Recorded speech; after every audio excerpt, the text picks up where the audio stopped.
Assalamualaikum warahmatullahi wabarakatuh. Berjumpa lagi kita di sini. Kita akan membahas soal-soal yang akan keluar di SBMPTN. Salah satu soal yang akan keluar itu adalah materi kedudukan sudut. Nah, contoh dari materi kedudukan sudut ini soalnya seperti ini. Nah, sebelum menjawab soal-soal ini, alangkah lebih baiknya kita memahami terlebih dahulu materi dari kedudukan sudut ini. Oke, langsung saja ke materinya. Kedudukan sudut, misalkan ada sebuah garis A, ada lagi garis B. Nah, kedua garis A dan B ini saling sejajar dan dipotong oleh sebuah garis. Nah, seperti ini ya. Itu akan membentuk sudut-sudut. Nah, sudut yang pertama yaitu adalah sudut 1, 2, 3, dan 4. Kemudian ada lagi sudut yang dibentuk yaitu sudut 5, 6, 7, 8. Nah, ini sudut-sudut terdiri dari dua warna. Kenapa dibuat dua warna? Itu untuk menjelaskan bahwa warna yang sama itu nilai sudutnya akan sama. Nah, misalkan sudut pada yang warna biru ini 2, 4, 6, 8. Nah, sudut-sudut 2, 4, 6, 8 ini nilai sudutnya akan sama. Nah, begitu juga dengan sudut-sudut yang berwarna kuning ini. Nah, sudut 1, 3, 5, maupun 7 itu nilai sudutnya akan sama. Atau lebih gampangnya, kedudukan sudut ini diklasifikasikan lagi. Nah, misalkan yang pertama yaitu jenisnya adalah sudut sehadap. Nah, sudut sehadap ini perlu diketahui bahwa sudut-sudutnya akan selalu bernilai sama. Nah, misalkan dari contoh sudut sehadap ini yaitu sudut 1 dengan sudut 3. Nah, sudut 1 dan 3 ini nilainya sama, di mana namanya ini sebagai sudut sehadap. Nah, apalagi yang menjadi sudut sehadap yaitu sudut 2 dan 4, sudut 5 dan 7, sudut 6, 8. Kemudian ada lagi nama sudut lain yaitu sudut bertolak belakang. Nah, pada sudut bertolak belakang, yaitu contohnya sudut 1 dengan sudut 5, nah itu nilainya akan sama, nilai besar sudutnya. Kemudian sudut 3 dan 7, nah itu juga nilai sudutnya akan sama. Sudut 2 dan 6, yang terakhir adalah sudut 4 dengan 8. Contoh jenis sudut yang lain yaitu adalah sudut luar berseberangan. Nah, contoh sudut luar berseberangan itu yang mana? Sudut 2 dan 8, kemudian sudut 1 dengan sudut 7. Nah, ada lagi sudut dalam berseberangan. Contohnya yaitu sudut 3 dengan 5, kemudian sudut 4 dengan 6. Jadi keempat sudut ini, baik itu sudut sehadap, bertolak belakang, sudut luar berseberangan maupun sudut dalam berseberangan, nilai sudut-sudutnya akan selalu sama. Nah, terkecuali ada istilah lain yaitu sudut berpelurus. Nah, sudut berpelurus ini contohnya seperti ini. Ada sebuah garis dipotong oleh satu garis.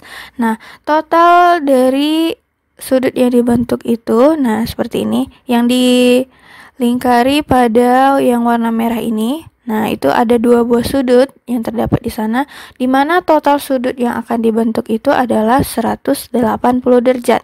Jadi ingat bahwa sudut berpelurus totalnya harus berjumlah 180 derajat. Oke, langsung saja kita ke soal yang pertama. Nah, di soal nomor 1 ini, jika AB itu sejajar dengan CD, berarti ada garis AB dengan CD yang saling sejajar. Kemudian disuruh tentukan berapakah nilai Y ditambah X atau nilai sudut dari Y dan X. Coba perhatikan pada gambar.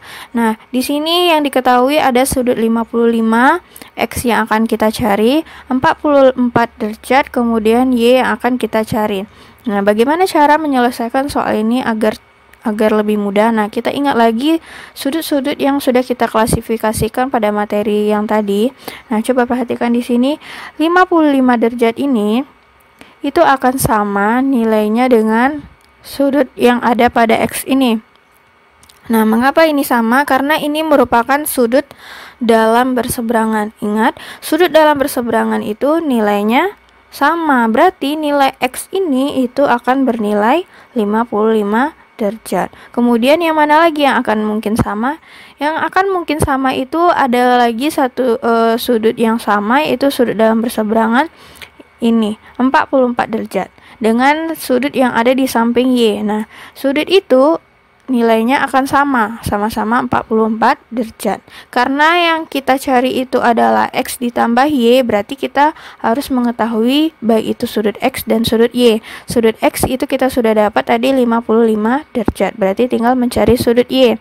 Nah, sudut Y dengan 44 derajat ini merupakan sudut berpelurus, di mana total sudut berpelurus itu harus bernilai 180 derajat. Maka sudut yang ini totalnya harus 180.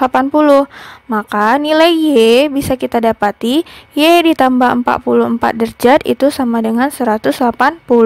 Berarti Y sama dengan 180 derajat dikurang 44 derajat, sehingga nilai Y-nya itu adalah 136 derajat.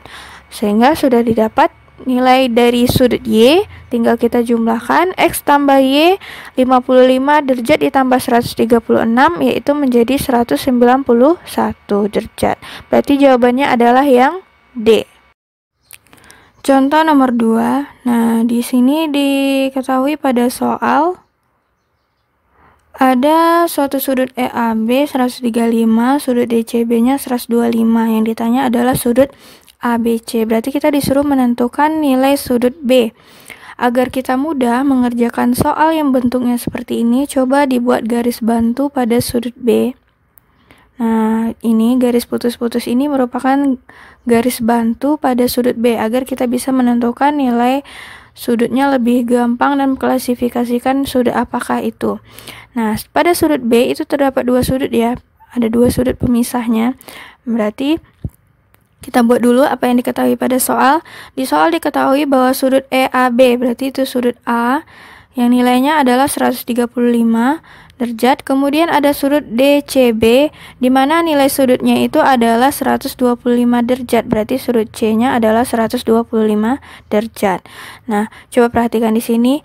Pada ini, yang warna merah itu merupakan sudut berpelurus, berarti totalnya harus 180 derajat, sehingga 180 dikurang 125 sama dengan 55 derajat. Berarti sudut yang di samping 125 itu adalah 55 derajat.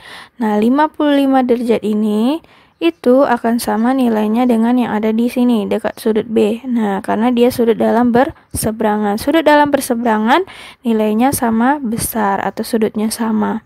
Oke, untuk yang 135, nah ini juga sudut berpelurus, di mana totalnya harus 180.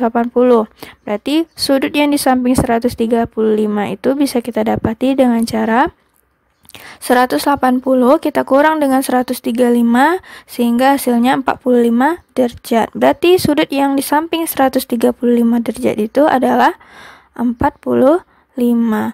Coba lihat lagi, 45 itu sudut dalam berseberangan dengan di sudut B.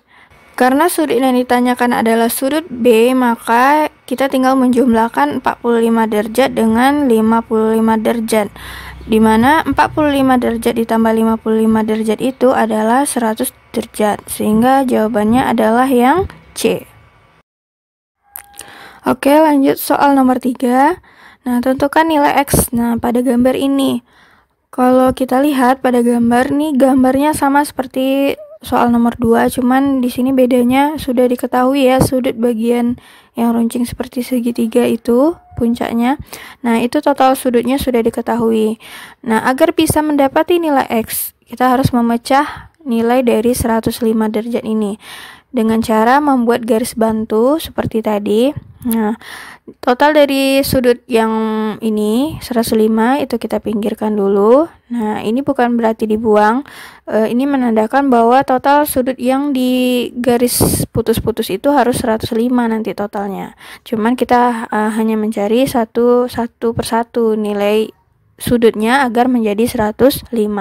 Oke, 30 derajat. Nah, 30 derajat itu akan sama dengan sudut yang ada di sini. Nah, sudut salah satu yang ada di 105. Nah, itu nama sudutnya adalah sudut bertolak belakang. Ingat, sudut bertolak belakang nilainya akan sama atau besar sudutnya sama. Sehingga salah satu sudut yang ada pada 105 itu adalah 30 derajat. Kemudian kita cari lagi sudut yang di samping dari 30 derajat itu. Nah, cara mencarinya karena total sudut yang dibagi dua garis putus-putus tadi itu harus 105, berarti untuk mencari sudut yang satunya lagi tinggal kita kurangi dengan 30 derajat. Berarti 105 derajat dikurang 30 derajat dapat 75 derajat. Berarti yang di sini adalah 75 derajat. Sudut X itu sama dengan 75 derajat. Berarti nilainya itu sama atau ini merupakan sudut dalam berseberangan. Karena yang ditanyakan adalah nilai X, berarti nilai X-nya itu adalah 75 derajat. Oke, kita lanjut ke soal nomor 4. Nah, pada gambar itu banyak sudut ya, ada sudut nomor 1, 2, 3, 4, 5, 6. Cuman yang diketahui sudut nomor 1-nya 85, sudut nomor 2-nya 110, dan ditanya itu adalah besar sudut nomor 3. Oke, langsung saja kita jawab. Kita buat gambarnya kembali agar kita bisa menentukan sudut-sudutnya. Oke, pada soal yang diketahui sudut nomor 1 itu 85, kita buat dulu. Kemudian sudut nomor 2-nya 110 dan yang ditanya itu adalah sudut nomor 3 atau kita simbolkan sebagai X derajat yang akan kita cari di sini. Hal yang pertama bisa kita lakukan agar lebih mudah mencarinya itu memperhatikan sudut yang ada di samping 110 derajat. Nah, ini merupakan sudut berpelurus di mana total sudutnya harus 180 derajat. Berarti untuk mencari nilai yang di samping sudut 110 derajat itu tinggal kita kurangi. Berarti 180 derajat dikurang 110 derajat itu adalah 70 derajat. Berarti besar sudut yang di samping 110 derajat itu adalah 70 derajat. Oke, kita cari lagi sudut yang ada pada di bawah dari 70 derajat. Nah, coba perhatikan 85 derajat ini itu akan sama besar sudutnya dengan sudut yang ini. Nah, karena ini merupakan sudut dalam berseberangan. Di mana sudut dalam berseberangan itu nilainya akan sama-sama 85 derajat. Oke, bagaimana cara menentukan nilai X? Nah, tidak ada lagi yang bisa kita cari ya di sini mau menyamakannya. Nah, caranya itu coba perhatikan di sini. Di sini 70, 85, dan X itu merupakan sudut-sudut yang ada pada sebuah segitiga. Nah, ingat, pada sebuah segitiga total sudut itu harus 180 derajat. Berarti untuk menentukan nilai X-nya tinggal kita jumlahkan 70, 85 dengan X, kemudian itu totalnya harus 180 derajat. Berarti X derajat ditambah 70 derajat ditambah 85 derajat itu sama dengan 180 derajat. Berarti X ditambah 155 derajat sama dengan 180 derajat. Maka X sama dengan 180 dikurang 155, nilai X-nya itu adalah 25 derajat. Berarti jawabannya adalah yang C. Baik, dari materi yang udah dijelaskan tadi, ada satu latihan untuk dicoba-coba di rumah, dijawab, agar bisa mengetahui apakah materi yang sudah dijelaskan tadi sudah paham atau belum. Nah, untuk soal ini, jangan lupa dijawab dan jawabannya tinggalkan di kolom komentar, oke? Sekian materi kita hari ini, jangan lupa di like, share video ini, komen materi apa lagi yang akan dibahas, jangan lupa di subscribe dan nyalakan tombol notifikasi agar kamu tidak ketinggalan video selanjutnya. Assalamualaikum warahmatullahi wabarakatuh.